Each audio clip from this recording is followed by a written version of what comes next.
These 2 boxes of Rallyman are jam-packed with possibilities, and it's my intention to highlight all of the interesting things you can do with them. This is Shakedown.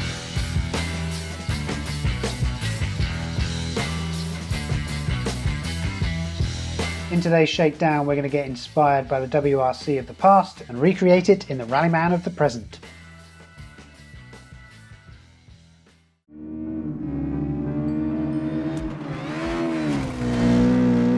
WRC 10 featured a mode that allowed players to relive moments from the 50 years of rallying that the World Rally Championship has provided since it began in 1973. Some may well have been familiar to you, stories that have been told and retold over the years, but many may have introduced you to a tale of rallying that you never knew about. That's one of the aims that Historic Solo Challenges attempts to do as well, only in the form of our favourite board game rather than a video game. And all we need are some NPCs, a challenge to face them in, and whatever else we'd like to bring to the table. You don't need to tackle all of the challenges in order, so I'm going to randomly select one and show you how it all works. Picture the scene. It's 1997 and the WRC have brought in new regulations regarding the kind of cars that teams are allowed to enter. The World Rally Car specification sits alongside the Group A regulations, allowing manufacturers to take pre-existing cars and convert them to rally cars, rather than having to build new cars entirely. This change welcomed new manufacturers to the championship and gave those already in it more choice over what kind of cars they ran. Subaru took the decision to move over to the WRC spec with their Impreza, and here in Monte Carlo, Colin McRae and Piero Liatti are competing in it, hoping for the first win of the new season. It is Piero Liatti who we'll be playing as in this challenge, so first things first, we need his NPC driver card. We're in full control of his actions, so we don't need to worry about the reroll information on the left. What we do need to be aware of are his driver traits, because in this rally they're our driver traits. On each of our turns we'll be able to make use of them to reroll some dice should we need to. Sometimes our driver traits might not be useful or might not apply to a particular challenge, but the point is that they're there to help reinforce the idea that today we are Piero Liatti in his new Impreza, and we want to bring home a result. And we can see that the best result, winning the rally, is our primary goal. If we don't win, we've got another goal to go for, and that's to keep the mechanics back in the service park happy by not picking up any damage. With this challenge, we might even be able to achieve both of these goals if all goes well. So we're in Monte Carlo, but where in particular are we rallying?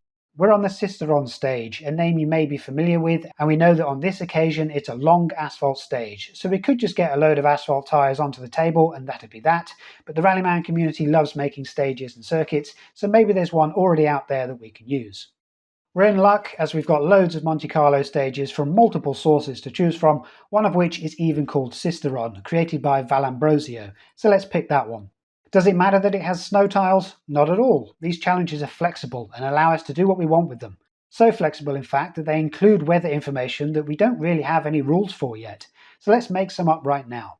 Let's say that all of this rainfall was a result of it being a bit too warm for snow, and that means that we'll only encounter it on the final few tiles instead. Using the weather information can be as simple as that, but seeing as we're using the tiles from the 110% expansion, why not use the weather rules from it as well? I don't particularly like these rules, but if we avoid going into the damage bag, which is our alternate goal of course, then we won't be drawing weather tokens to change the weather, will we? But will our opposition draw them instead?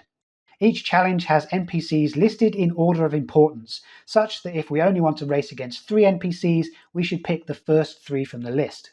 In this case, the first 3 all have the same suggested difficulty level, so that's a good place to divide the list up, meaning that we will be up against our teammate Colin McRae, Tommy Mackinnon and Carlos Sainz. But what cars are we all in? Sometimes we'll have no choice but to be in identical machinery, but in this challenge we have the choice of being in an R6 or an R5, and when we have a choice, it usually means that there are some suggested rules regarding it, and in this case the 2 car classes are to represent the differences in the WRC and Group A regulations, where it seems Tommy Mackinnon should perhaps be using an R5 car without the boost die. Now, if you know anything about Tommy Mackinnon and his Mitsubishi, it's likely the fact that he won 4 Drivers' Championships in a row with it, so maybe him being in an R5 isn't as much of a disadvantage as you might think, and so we're going to follow this suggestion to make things a little more interesting. The rest of us will be in our new R6s then, but on what tyres? Again, we have a choice of asphalt or snow, and knowing the stage we're racing on, we know that there isn't as much snow on it anymore, so our choice is an obvious one. We'll all be on asphalt tyres. is what I would have said until I learned that Mäkinen chose the wrong tyres for this exact stage all the way back in 1997. So not only is the defending champion going to be in an R5 without a boost die, he's also on snow tyres on a mostly asphalt stage. Can you see how all of these suggestions and all the flexibility we have in creating the challenge to suit our tastes can lead to wildly different games? We don't need to have an in-depth knowledge of the specific event either. Mäkinen could easily be on asphalt tyres like the rest of us and still play differently with his R5, but if we do have that extra information, we can add further detail and decision making into our games to really show off what Rallyman can do. There's just one more variable for us to determine then, and that's our starting order. We have the choice of a random starting position or a more historically authentic suggestion of going second. Starting second seems good to me, and that just means that we need a way to determine the turn order for the NPCs. Random is a choice, but if we know that Mäkinen was on the wrong tyres, it's likely we also know the real starting order as well. And sure enough, we can use that to add even more detail to this challenge. Mäkinen will go first, then we'll go, followed by Carlos, and McRae will start in fourth. He actually retired as a result of a crash earlier on in the rally, but how else am I going to prove that I'm the better Subaru driver if he doesn't start? And with that set up, we're ready to try and win the 1997 Rally Monte Carlo. First special stage is terrible. 37 kilometers is very difficult, but okay, full attack. And so to the final day. Heavy rain greeted the crews as they arrived at that long first stage, whose name is enough to send shivers down the spine. Sisteron. So let's see what Tommy in his R5 can do. No boost, being on the Group A regulations. Now he's got no brakes on the asphalt thanks to his snow tyres, so we will have to end in that space there. How can he get around that? He's going to finish on the corner in third gear. We are next then, and we do have a brake die on the asphalt, so we can get all the way over here in fifth gear. Is that going to be our move? I think it may well be. Do I want to go flat out on that? I think I definitely do. We've got a couple of traits that allow us to re-roll various dice should they come up with hazards. In this instance, we don't need to do anything of that sort. We're going to finish in fifth gear before the first corner. Next round, Tommy to go first. He's going to have to finish a little short of where he wants to be. We need to break down to third gear in order to obey the speed limit around the outside of this corner. We can do something like that to end in sixth. Let's see, we'll go one by one and we'll see how far we get. We have a hazard on the 3 and a hazard on the brake die as our first roll. Luckily for us, we are Piero Liatti. We are smooth. We get the chance to re-roll this brake die to try and get rid of a hazard, which we do. We can then see what these coast die bring. The coast die brings another hazard. We are Piero Liatti. We have the asphalt specialist trait, so we may ignore a hazard result when used on the asphalt. We're on the asphalt, so we're going to ignore that. We're still only at one hazard for our turn. The next coast is good. Gear 4 is good. Gear 5 is a hazard, so we can pay 1 focus or 1 second token to secure a 6th gear finish. Carlos Sainz is on the start line. He finishes there in 5th gear. Tommy Mäkinen needs to slow down, and that will hopefully set him up for a nice fast run through the next part of the stage, but he does finish in 1st gear. We are going to slow down for this corner. We're going to break down to 2nd gear, go around the outside, and then come out in 3rd. We're going to still let Tommy Mäkinen have the lead on stage, not on the clock. Again, I'm going to go one by one, see how far we get. We do have some focus to play with. 5's good, 4's good. The breakdown to 2 is good. And we are good to roll all of these dice. Could have gone flat out, just the 1 hazard. A 3rd gear finish for us. Carlos Sainz is going to do much the same as we've done.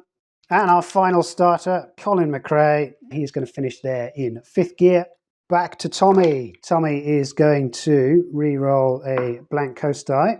He needs to be in 1st there, coast through the hairpin, up to 2nd, into 3rd, into 4th. He won't be able to place down 5th gear because of the hazard, so we will have to use his adaptable trait He gets rid of it, and at last he is in 5th gear.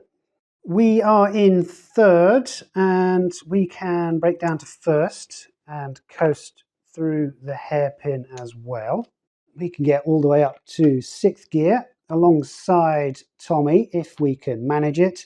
I'd rather not go flat out on all of those dice. Let's go one by one. We are good on the breakdown 1st gear. That hazard may well need to be ignored on the asphalt.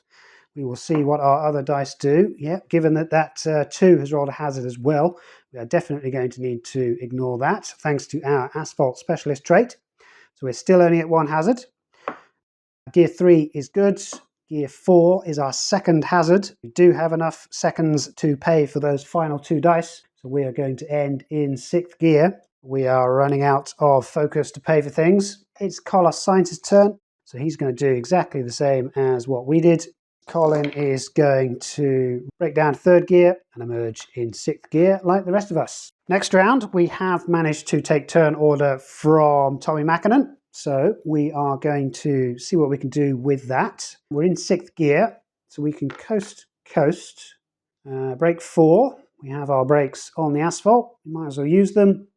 5th, 6th, that will be 5 focus, just the 1 hazard. What can Tommy do in response? There's no way of him to overtake us, so he's going to sit in 5th. Carlos Sainz is going to do what we managed to do. And Colin McRae, he's going to do the same as all of the R6s ahead. Do I want to go through the shortcut? Let's risk it. Let's drop down to 3rd gear on the shortcut, and we will coast through and finish in 4th gear there. I'm going to go one by one to see what happens. The 5 is good. Into the shortcut we go. That's good. We're going to draw a shortcut token, and it is okay. Shortcut is good. Are the coasts coming out good? That one is, and so is that. And gear 4 to finish is our only hazard for the turn. What can Tommy do? He is going to re-roll that die, and he's got a few hazards to work around. He probably wants to go into 5th there, 4th there. He won't be able to put down 3rd in the shortcut unless he uses his adaptable trait to try and re-roll it. Of course, the NPCs double the hazards if you put them on track features. And he can then come out in 3rd gear behind us. I think that's the best that he can do. Carlos Sainz is going to emerge in 6th gear like we did. And what can Colin do? A 6th gear finish for Colin. So we have some snow coming up, and we don't have brakes on the snow. That means that when we are following these changes of speed, we are not going to be able to coast during this next tile. We don't have a brake die to pair with it. We are going downhill according to the track layout. So with that in mind, I think we should just go something like this. Into 2nd, down to 1st, and then a coast like that. And we're going to roll those flat out. We are going through the shortcut, so we're going to hope for the best in terms of that pull. Another okay. We are doing well on that front. Are we doing well on the time? Another 47 seconds with that move. Tommy Mackinnon is coming close behind. He'll finish in 3rd gear. Carlos Sainz currently in 6th gear. He's going to come out in 4th there like we did. Coast to coast, brake to 4th, and a 6th gear finish. So we are on the snow now, and we are descending according to this tile. So we are going to have to increase our speed like that. We have no brake die, of course, so we're going to have to do this the old-fashioned way. I would like to go flat out on that. However, these tyres give a loss of control limit of 2 on the snow. So we're going to play things safe and roll things one by one. Of course, now is the time where you get no hazards to worry about, just the 1 hazard. So we could have gone flat out, but we were never to know that. And that is Rallyman at its core. As we see what Tommy Mackinnon can do, he may finally be able to use his brake die. Let's see. He is in third, so he does have to go around the outside like that, and that is 2 hazards for his turn. He can increase his speed all the way up to 5th if he wants. We'll see how good he is over the snow. Carlos is going to have a couple of hazards to work around. He's going to break down to 2nd. That's 1 hazard. He's going to coast around for another hazard and emerge there in 3rd. Colin has a flawless set of dice and 4th gear finish for Colin. Next round, we've got no brakes, and we're going to need to slow down. We're going to go 3rd, 2nd, coast, coast. Just the 1 hazard. 1 is less than our limit of 2. Tommy Mackinnon then is going to, I think, use a brake and a coast to maintain 5th gear. And he is then going to drop to 4th. That will be his 2nd hazard for the turn. He is going to drop to 3rd, like that. I think he'll probably end there because he does have a brake die on the snow, of course, so he can go through the inside of the next corner. What can Carlos do? He has got to break down to 1st. That will be his only hazard there. He's going to go into 2nd, 3rd, 4th. He can get up to 5th. And finally, Colin McRae. He's going to merge in 3rd gear there. Next round, we are in 2nd gear. We're going to drop down to 1st, coast through like that. And we're going to lay down all our dice, see how far we get. We have a bunch of focus to pay for things. Let's see how we go. We are good for the 1. And we are mostly good on coasting. Gear 2 is good, Gear 3 is good, Gear 4 is good. I have just remembered that we are on 2 hazards for a loss of control on the snow. With that in mind, I'm going to chicken out and pay 3 focus for these final 2 dice. Next up then, Tommy Mackinnon. He is going to want to break down to 1st gear. However, that's a lot of hazards elsewhere on his dice. He probably wants to end in 3rd gear there then. Carlos Sainz is going to go 4th, 3rd, 2nd around the outside. Colin McRae with a final chance to use this brake die. He has, however, a fair few hazards on the rest of them. Let's break down to 1st gear there. We can go 2, 3, 4, 5. That will be fine. That'll be 2 hazards for his turn. 2 is not enough. Oh no, 2 is enough to lose control on the snow. So let's see what we can do. He is a risk taker. He may re-roll 1 hazard result, but must also re-roll any non-hazard result. That is good. He gets rid of that, and he can re-roll this. Doesn't make a difference to him, and he will finish in 5th gear. Next round, we are in 6th gear. We would like to cross the finish line, and we can do so like that. Hopefully, we can go flat out on those dice and not worry about the loss of control limit. We do get 2 hazards, but we can engineer that to crash spectacularly over the finish line, so we're going to do that. Tommy Mackinnon is next, up through the gears, all the way up there in 5th gear. Carlos Sainz, 1 space behind Tommy Mackinnon. Colin McRae is going to re-roll gear 6. Not going to be able to use it, I don't think. He wants to go 4th, 3rd. However, now he's got a bit of a problem. He can either end there in 3rd and try again on the next turn, or he can use his risk taker trait to try and get rid of the hazard on the 2, which he does. So he can put that there, and he can then coast there. However, he would have to re-roll a blank die. It gives him a hazard, so he's not going to get any seconds back for this turn, and he might have a bit of a struggle through this double hairpin on the next turn. Next round, Tommy Mackinnon can comfortably cross the finish line. Carlos Sainz is going to also cross the finish line. And finally, we get to see what Colin can do, who has been a little bit caught up in the hairpin here. Let's have him finish in 3rd. So he's going to drop to 2nd, coast around the outside, and then go up through the gears like that. And let's see if he can cross the finish line with a whole bunch of hazards. It's unlikely. A 6th gear finish as he stutters his way to the finish line. Can he do any better on this final turn? He finishes the stage. Have we done enough to win the Monte Carlo Rally? Liatti took his first win on a World Championship event, an immensely popular victory. This moment for me is very, very, very fantastic. Piero Liatti and Fabrizio Pons, the first winners of 1997. That's how it should have gone, but sadly when it comes to recreating this in Rallyman, we're 27 seconds off the pace of Carlos Sainz, who finished in just over 3 minutes. We do manage to beat Colin thanks to his troubles in the snow, and like real life, poor tyre choice by Mackinnon sees him finished down in 4th.